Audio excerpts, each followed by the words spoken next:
ഭഗവാൻ.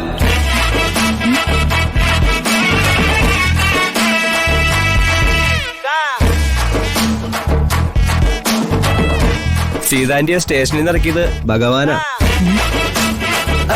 ഇത് ഞാൻ പറഞ്ഞതല്ല ചന്ദ്രാമേ, ഈ നിൽക്കുന്ന ആള് തന്നെ പറഞ്ഞത്. ഭഗവാനായാലും ഇന്ദ്രനായാലും ഇയാൾക്കെന്താ? താൻ ഒരു സഹായത്തിനും വന്നില്ലല്ലോ, പിന്നെ കൂടുതൽ സംസാരിക്കാൻ വരണ്ട. ഇപ്പൊ ശരിക്കും മനസ്സിലായി തന്നെ ഒന്നിനും കൊള്ളില്ലെന്ന്. മോളെ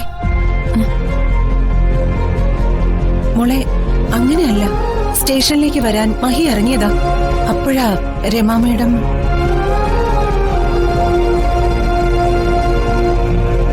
ഞാനും കൂടി സ്റ്റേഷൻ വരെ പോയിട്ട് വരാച്ചാ. ശരി. മഹി, നീ എവിടേക്കാ? ഞാനൊന്ന് സ്റ്റേഷൻ വരെ പോകാന്ന് കരുതി. ഇവിടെ നിന്ന് ആരും ഈ പേരും പറഞ്ഞ് സ്റ്റേഷനിലേക്ക് പോകുന്നില്ല. അതാ ഉണ്ടായത്. മോള് മഹിയെ തെറ്റിദ്ധരിച്ചതാ. നേരത്തെ ഞാനിത് പറയണമെന്ന് കരുതിയതാ, പക്ഷെ അത് പറ്റിയില്ല. ഞാനന്ന് തന്നോട് പറഞ്ഞില്ലേ എന്തു പ്രശ്നത്തിലും കൂടെ കാണുമെന്ന്. അത് വെറുതെ നേരം പൊക്കിന് പറഞ്ഞതല്ല, ഞാൻ ശരിക്കും മനസ്സിൽ തട്ടി തന്നെ പറഞ്ഞത്.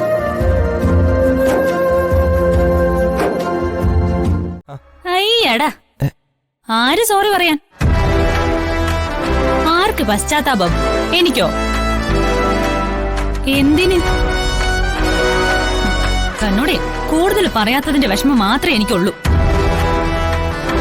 ഇവിടുത്തെ ആ പെരട്ട തള്ളയുടെ വാക്കും കേട്ടോണ്ട് പേടിച്ചിവിടെ ഇരുന്നിട്ട് ഇപ്പൊ സെന്റ് അടിച്ച് മെഴുകുന്നോ? അവര് പറഞ്ഞിട്ടും താൻ അവരെ എതിർത്ത് വന്നിരുന്നെങ്കിൽ ഞാൻ തന്നെ അംഗീകരിച്ചേനെ. താൻ ഇവിടുത്തെ ഒരു ഡ്രൈവറാ, അതിലുപരി ഒരു മനുഷ്യനാ.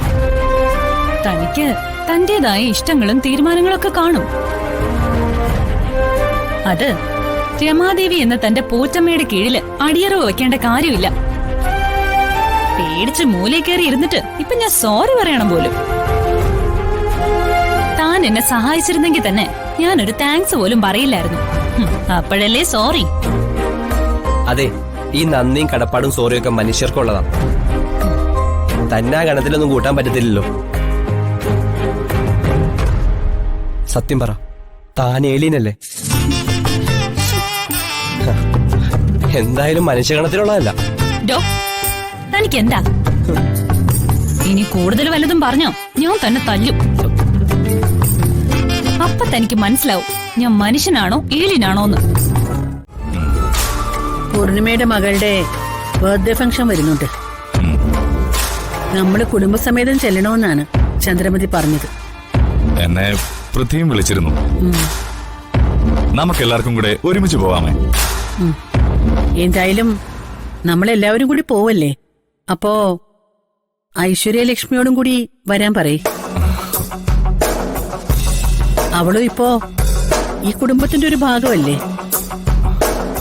ഇന്ദ്രപ്രസ്ഥത്തിലുള്ളവർക്കൊക്കെ നീ വിവാഹം കഴിക്കാൻ പോകുന്ന പെൺകുട്ടിയെ ഒന്ന് കാണുകയും പരിചയപ്പെടുകയൊക്കെ ചെയ്യാലോ. ഐശ്വര്യോടൊന്ന് സംസാരിച്ചു നോക്ക്. ഫ്രീ ആണെങ്കി വരാൻ പറയും നീ. ഐശ്വര്യ ഉറപ്പായിട്ടും വരുമേ, ഞാൻ പറയാം അവളോട്. എന്താണ് അച്ഛന്റെ കാര്യമൊക്കെ പറയുന്നത്? ഇവൻ നിന്റെ അച്ഛനെ പോലെയാണെന്ന് പറയായിരുന്നു. അതിപ്പോ പറയാൻ എന്തിരിക്കുന്നു, അങ്ങനെ തന്നെയാ. ഇറങ്ങാം, ഇനിയും താമസിച്ചാൽ ലേറ്റ് ആവും. രമ ഇറങ്ങിയില്ലേ? പോവാ.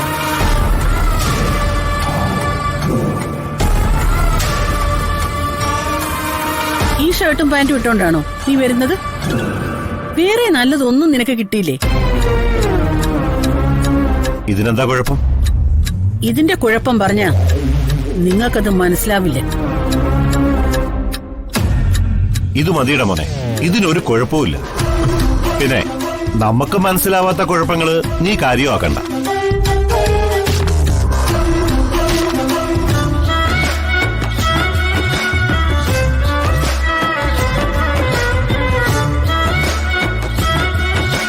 ഇവരിത് എവിടേക്കാ?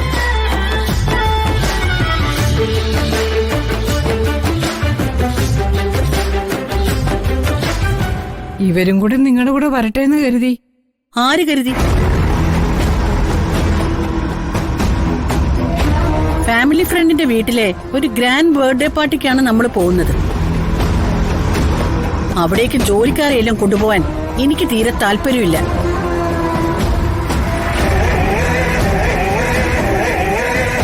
ഇവരൊന്നും അങ്ങനെ പുറത്തേക്ക് പോകുന്നവരല്ലല്ലോ രമേ. ഇവരും കൂടി നിങ്ങളുടെ ഒപ്പം വരട്ടെ.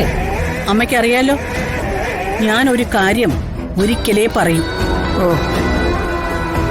വേണ്ടാന്ന് പറഞ്ഞ അത് വേണ്ട.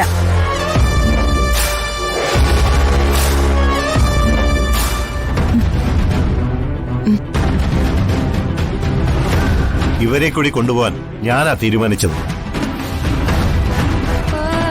ചന്ദ്രലേഖയെ അവർക്കൊക്കെ നന്നായിട്ട് അറിയാവുന്നല്ലേ. സീതയ്ക്കും ചിന്നുനും അവരെയൊക്കെ പരിചയപ്പെടുകയും ചെയ്യാം.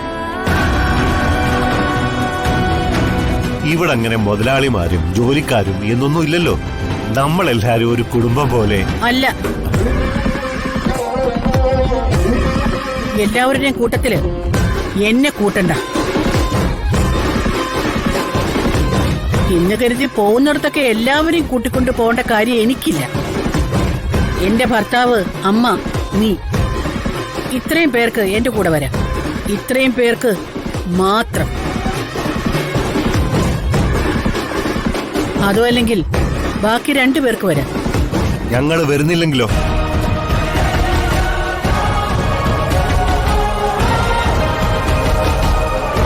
ഇവരില്ലാതെ ഞങ്ങളും വരുന്നില്ല. നീ തനിച്ചു